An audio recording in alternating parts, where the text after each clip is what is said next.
नमस्कार साथियों, आज हम मॉडर्न हिस्ट्री के 10 महत्वपूर्ण एमसीक्यू की प्रैक्टिस करने वाले हैं। ये प्रश्न खास तौर पर टीजीटी, पीजीटी और प्राविधिक कला में जोड़े गए जीएस के सिलेबस को ध्यान में रखकर तैयार किए गए हैं।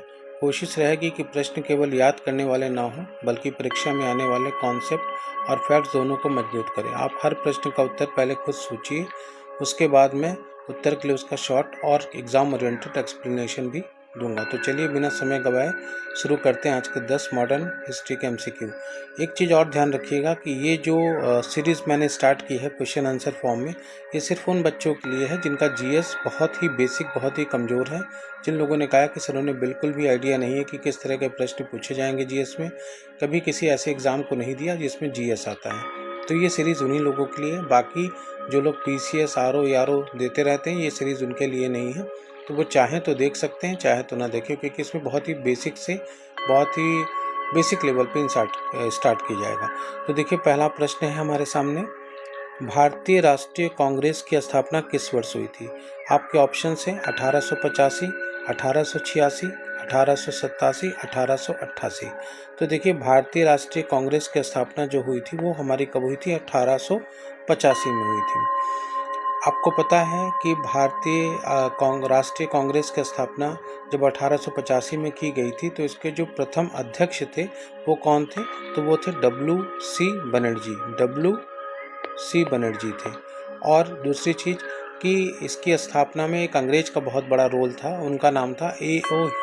ह्यूम की ही प्रेरणा से इस भारतीय राष्ट्रीय कांग्रेस की स्थापना हुई थी। और इसका जो पहला अधिवेशन हुआ था वो हुआ था मुंबई में, बम्बई में हुआ था, जिसे आज हम मुंबई कहते हैं। ठीक, दूसरा क्वेश्चन हम देखते हैं कि बंगाल विभाजन किस वायसराय के कार्यकाल में हुआ था? जो पहले बंगाल था ना, जहाँ अभी चुनाव था, तो ये पहले क्या था? बिहार और बंगाल सब एक थे। तो यही क्वेश्चन पूछा गया। तो आपके ऑप्शन है Lord Curzon, Lord Ripon, Lord Hardinge या लॉर्ड मिंटो। तो देखो, इसका आंसर है लॉर्ड कर्जन। बंगाल का विभाजन कब हुआ था? तो बंगाल का विभाजन का सन अक्सर पूछ लिया जाता है 1905 में। ठीक है, 1905 में इसका विभाजन हुआ था। और इस विभाजन को रद्द कब कर दिया गया? यानी जब विभाजन हुआ तो लोगों ने काफ़ी इसका विरोध किया, स्वदेशी आंदोलन का कारण बना। स्वदेशी आंदोलन क्या था कि हम भारत में निर्मित वस्तुओं का सिर्फ प्रयोग करेंगे और बाहर की वस्तुओं का हम प्रयोग नहीं करेंगे, उनका बहिष्कार करेंगे। उसी को हम कहते हैं स्वदेशी आंदोलन। तो 1905 में ये विभाजन होता है और 1911 में इसको वापस ले लिया जाता है, इसको रद्द कर दिया जाता है। ठीक है, फिर हमारा तीसरा क्वेश्चन है, स्वदेशी आंदोलन मुख्यतः किस घटना के विरोध में शुरू हुआ था? जैसा कि अभी आपने तो ऊपर क्वेश्चन में देखा, तो क्या हुआ था कि बंगाल विभाजन जो 1905 में हुआ था, उसी की वजह से स्वदेशी आंदोलन की शुरुआत हुई थी भारत में, जिसमें हमने फिर आपको बताया कि स्वदेशी आंदोलन का मुख्य उद्देश्य क्या था, कि आपको करना क्या है कि आपको स्वदेशी वस्तुओं को अपनाना है, विदेशी वस्तुओं का आपको बहिष्कार करना है। चौथा क्वेश्चन है, गांधी जी ने भारत में अपना पहला सत्याग्रह कहाँ किया था? सत्याग्रह, देखिए, सत्याग्रह का पहले अर्थ समझते हैं। सत्याग्रह का मतलब होता है सत्य के प्रति आग्रह, यानी जिसे हम सत्य मानते हैं उसके लिए हमको चाहे जितना भी कष्ट सहना पड़े हम सहेंगे, उसके प्रति हमारा एक आग्रह होगा। तो ये पहला आपका है खेड़ा, दूसरा है अहमदाबाद, तीसरा है आपका चंपारण, चौथा है आपका बारडोली, यानी डी ऑप्शन आपका बारडोली है। तो इसका जो सही आंसर है वो है चंपारण। चंपारण में क्या था? चंपारण बिहार में एक जगह है, वहाँ पे क्या था कि नील की खेती अंग्रेज ज़बरदस्ती किसानों से करवाते थे। इसी का विरोध किसान कर रहे थे कि उनको फसल न उगा के नील की खेती करनी पड़ रही है। तो वहाँ पे रामचंद्र शुक्ल जी थे, वो गांधी जी को बुलाते हैं और गांधी जी 1917 में वहाँ जाते हैं। डेट्स अक्सर पूछ ली जाती है, तो गांधी जी 1917 में जाते हैं और गांधी जी का ये पहला सत्याग्रह होता है चंपारण आंदोलन। इसका विरोध जोर शोर से वहाँ पे किया जाता है। क्वेश्चन नंबर 5 देखते हैं, जलियांवाला बाग हत्याकांड किस वर्ष हुआ था? 1917 option A, B 1918, option C 1919, D option 1920। तो इसका आंसर है 1919, ऑप्शन सी। 13 अप्रैल 1919 को ये घटना हुई थी। देखिए क्या हुआ था कि एक रॉलेट एक्ट आया था। रॉलेट एक्ट क्या था कि बिना वकील, बिना दलील, यानी कि किसी भी व्यक्ति को पुलिस शक के आधार पर गिरफ्तार कर लेती थी और उसको जेल में डाल देती थी। तो इसको कहते हैं रॉलेट एक्ट। ये किस लिए था कि कोई भी सभाएं ना हो सके, कुछ भी चीज़ें ना हो सके, बिना बताए ही लोगों को बंद कर दिया जाए। तो इसी का विरोध अमृतसर में, पंजाब में अमृतसर में जो है वो एक जगह है जिसका नाम था जो जलियांवाला, एक वहाँ पे बाग था, उसका स्थान का नाम था। वहाँ पे कुछ भीड़ इकट्ठा हुई थी, उनके एक नेता थे डॉक्टर किचलू, उनको गिरफ्तार कर लिया गया था। तो इसके विरोध में वहाँ पे जनता इकट्ठा हुई थी और निहत्थी थी, बस एक विरोध चल रहा था शांतिपूर्वक। लेकिन वहाँ पे एक जनरल थे जिनका नाम था डायर, वो जाते हैं और अंधाधुंध गोलियां चलाते हैं, जिसमें 1000 से अधिक लोग मारे जाते हैं। बाद में इस लिपापोती के कारण हंटर कमीशन की नियुक्ति होती है कि वो बताया कि कितने लोग मारे गए, वो सरकारी कमेटी की रिपोर्ट होती है। इसी का बदला लेने के लिए एक हमारे क्रांतिकारी होते हैं उधम सिंह, जो लंदन में जाकर जनरल डायर की हत्या कर देते हैं। क्वेश्चन नंबर 6 देखते हैं, असहयोग आंदोलन को वापस लेने का प्रमुख कारण क्या था। ये क्वेश्चन बहुत विवादों में रहता है, मेंस वगैरह में पूछा जाता है, लेकिन जो प्रीलिम्स में क्वेश्चंस आपके लिए पूछा जाएगा वो ये है कि जलियांवाला बाग हत्याकांड के कारण, चौरी चौरा घटना के कारण, साइमन कमीशन के कारण, तो गांधी निर्विन समझौता के कारण। तो इसका आंसर है चौरी चौरा की घटना के कारण। क्या हुआ था कि 5 फरवरी का दिन था, 5 फरवरी 1922 का दिन था। और चौरी चौरा एक गोरखपुर में, उत्तर प्रदेश में एक स्थान है, वहाँ पे पुलिस चौकी थी। उस पुलिस चौकी में कुछ उग्र भीड़ ने जाके आग लगा दी, जिसमें कई सिपाही जिंदा जल के राख हो गए। तो गांधी जी का जो भी आंदोलन होता था वो अहिंसा से संबंधित होता था। गांधी जी हिंसा को बिल्कुल भी पसंद नहीं करते थे।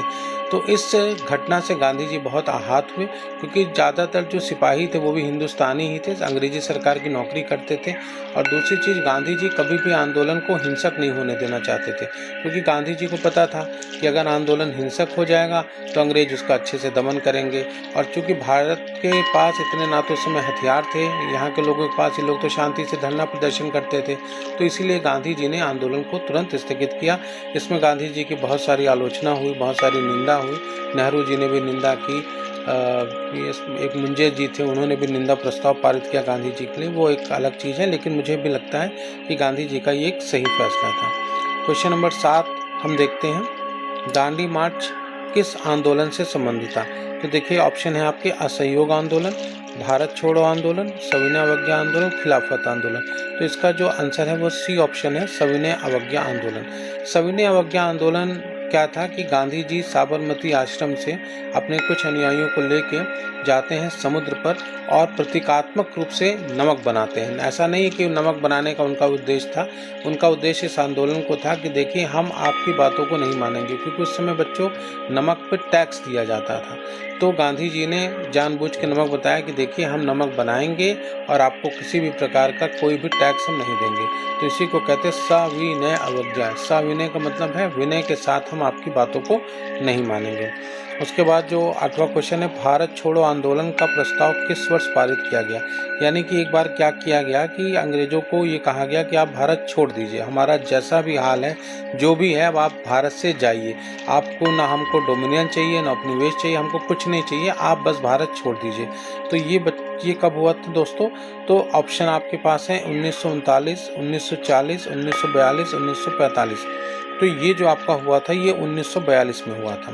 कब हुआ था? 1942 में। डेट याद कर लीजिएगा, 8 अगस्त 1942। 8 अगस्त को ये ग्वालियर टैंक से इस आंदोलन का आह्वान किया जाता है। गांधी जी ने इसमें बहुत बड़ा नारा दिया था, करो या मरो, करो या मरो। यानी ये नारा बहुत फेमस है। अगर कभी पूछा जाता है कि नारा किसने दिया, तो गांधी जी ने दिया, करो या मरो का नारा इसी में था। उसके बाद 9वां क्वेश्चन है हमारा, आज़ाद हिंद फौज के नेतृत्व में सबसे नाम किसका जुड़ा है। तो सभी लोग जानते हैं मेरे ख्याल से, सुभाष चंद्र बोस जी का, ऑप्शन बी। सुभाष चंद्र बोस ने आज़ादी की लड़ाई के लिए क्या किया था कि एक फौज बनाई थी जिसको हम आज़ाद हिंद फौज कहते हैं, और इसका भी आज़ादी दिलाने में बहुत अपना महत्वपूर्ण योगदान था। सुभाष चंद्र बोस जी क्या थे, कटक में पैदा हुए थे और एक ICS अधिकारी के रूप में नियुक्त हुए थे। ICS अधिकारी जैसे आज के IAS होते हैं, इनको इंडियन एडमिनिस्ट्रेटिव सर्विसेज कहते हैं। तो पहले इनको ICS बोला जाता था, इंडियन सिविल सर्विसेज। जब भारत आज़ाद हो गया तो इसी ICS को ही कन्वर्ट करके IAS बना दिया गया, यानी IAS बोलने लगे। तो नेताजी सुभाष चंद्र बोस इससे जुड़े थे। फिर नेक्स्ट क्वेश्चन हमारा, भारतीय स्वतंत्रता अधिनियम किस वर्ष पारित किया गया। तो ये पारित किया गया 1947 में ब्रिटिश पार्लियामेंट के द्वारा भारतीय स्वतंत्रता अधिनियम पारित किया गया और बता दिया गया कि भारत और पाकिस्तान नाम के 2 देश होंगे और इनको स्वतंत्रता तुरंत प्रदान कर दी जाती है। और एक राष्ट्रमंडल बनाया गया कि इनमें से स्वेच्छा से ये चाहें तो राष्ट्रमंडल के सदस्य हो सकते हैं, चाहे तो राष्ट्रमंडल के सदस्य ना हो। तो दोस्तों आज के ये 10 MCQs थे। धीरे धीरे आपका स्टैंडर्ड बढ़ेगा, धीरे धीरे हम और स्टैंडर्ड MCQs लाएंगे। लेकिन मैं आपको बता दूं कि जो भी 30 प्रश्न आपके पूछे जा रहे हैं, जो भी 30 प्रश्न आपके पूछे जाएंगे वो इन्हीं MCQs से होंगे, चाहे वो हिस्ट्री हो, चाहे वो पॉलिटी हो। मुझे इतना अनुभव है पढ़ाते पढ़ाते बड़ी बड़ी कोचिंगों से लेकर हर जगह कि मैं आपको बता सकता हूं कि क्या प्रश्न पूछे जाएंगे, और एग्ज़ाम देने का भी अनुभव है। तो मुझे पता है कि कौन सा आयोग किस तरह के प्रश्न बनाएगा। तो आप बिल्कुल चिंता ना करें, बस आप इसको अच्छे से देख लें और जो एक्स्ट्रा चीज़ें बताई गई हैं उसको नोट कर लें। चूँकि बहुत तकनीकी नहीं, यूट्यूब पे मैंने कभी पढ़ाया नहीं है, लेकिन आपके लिए कोशिश कर रहा हूँ। तो मुझे लगता है, उम्मीद है कि ये चीज़ें अच्छी होंगी और हम लोग आगे बढ़ के इस पर अच्छे से परफॉर्म करेंगे। तो देखिए, ये सभी लोग जो TGT में तैयारी कर रहे हैं, जो PGT में हैं, GS आ रहा है, और जो प्रविधिक कला में आएगा, तो आप सभी लोग इसको कर लीजिए अच्छे से। फिर मिलते हैं नेक्स्ट वीडियो में 10-10 क्वेश्चन के फॉर्म में। बहुत जल्दी आपकी चीज़ें 15 से 20 दिनों में पूरा GS आपका तैयार हो जाएगा। बहुत बहुत शुभकामनाएं आपको। बहुत बहुत धन्यवाद दोस्तों।